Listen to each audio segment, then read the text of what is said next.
الرحمن الرحيم القارعة ما القارعة وما أدراك ما القارعة يوم يكون الناس كالفراش المبثوث وتكون الجبال كالعهن المنفوش فأما من ثقلت موازينه فهو في عيشة راضية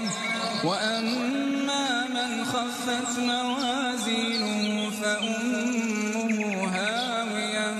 وما